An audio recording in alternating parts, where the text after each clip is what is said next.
My name is Smita Premchander, and I'm the country leader for this research on women's economic empowerment and violence against women in two countries, in Nepal and in Myanmar. In both the countries, we have a standardized methodology. So we have this research spread over a large number of women across a wide range of economic categories. So the first set of women that we cover are from the lower income quintile. And here in Nepal, we have taken the entertainment sector women in the Tamil region. In Myanmar, we are talking to a group of people in the garment industry just outside Yangon, where migrant girls come and they work in factories in that area. So this would be the lower income category of women. Then we talk to upper and middle income women, and in both countries, Nepal and Myanmar, we are talking to women who are professionals, so they may be bank employees or workers in the formal sector, and then we are talking to women who are entrepreneurs, who have their own businesses and therefore have more control over, likely to have more control over decision making than those who work inside homes. Then the third strand in each of the countries is looking at a program and a program intervention. So in Nepal, we are talking to the Integrated Women Development Program beneficiaries. This is a government program implemented by the government for many years. It's spread all over Nepal, and for the last 4 years, DFID, which is the UK aid agency, has actually been supporting the Nepal government to reduce violence against women. So in this program, we get an insight on how a program to reduce violence against women, but also has elements of having supported them to improve their incomes. What impacts does economic support and support for reduction of violence have on women's lives? Now, this is something that we're looking at also with what in Nepal is the Gender Equality and Social Inclusion Framework, which actually outlines that if women come together in groups, then their voice is increased. Then they're able to articulate and they're able to share with one another, and a problem of gender-based violence, which is primarily house-based or community-based, but we don't talk about it, actually gets talked about.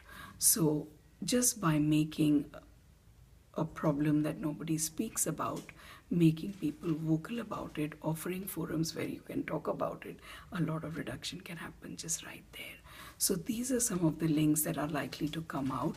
Many more links may come out because it's primarily a qualitative research, which looks at the links between women's economic empowerment and violence, and also tracks when violence comes down and how it comes down, but also how it can go up, because in patriarchal societies, when women do come out and start controlling cash and start becoming more mobile and start taking less permission from their households, husbands, mother-in-laws, father-in-laws, things like that, then violence can also increase. So this is one of the strands. This is the way that we will explore in both the countries the questions in our research. Thank you. And are you working with partners in both countries? Who's involved in the team?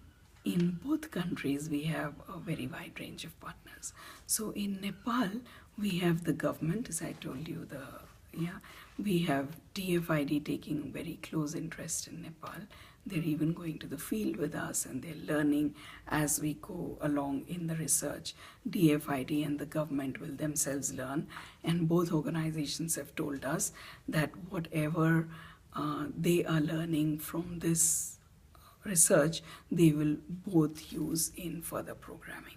DFID will use it to improve and fine-tune its economic assistance program to the government and also its gender-based violence program.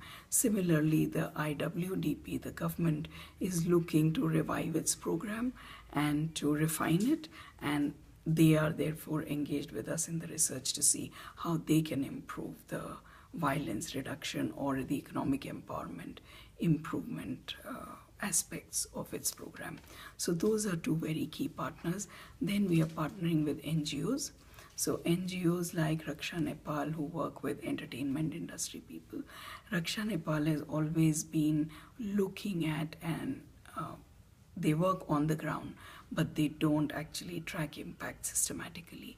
So for them, the value of the project, some researchers like the University of Portsmouth or IMC bring in, is the fact that for the first time we are exploring scientifically and asking about the links between women's economic empowerment and violence, and this for an NGO is very valuable input. They certainly look to using it. Similarly, we work with the Federation of Women Entrepreneurs Association.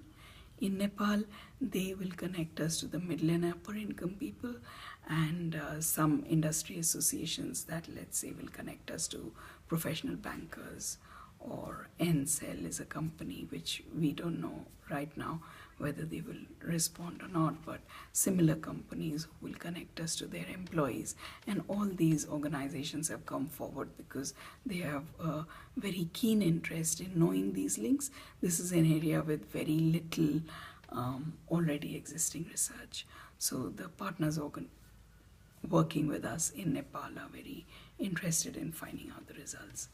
Similarly, in Myanmar, we have a huge interest from UNDP, for instance.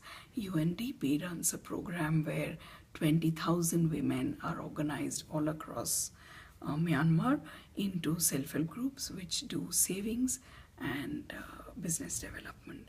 Now, these women are actually connected for economic programs, and again, UNDP is very keen on reducing violence, and GBV impact is very important for UNDP, but the awareness about gender-based violence is very low.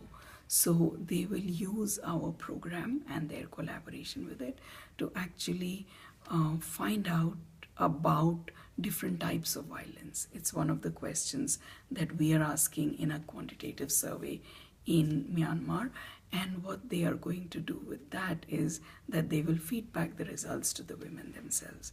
So let's say if 200 women respond and say whether they are being screamed at or beaten or eaves teasing or any form of violence, the first thing that will happen is that these results will be consolidated, fed back to them, and then they will actually realize the incidence of violence within their society.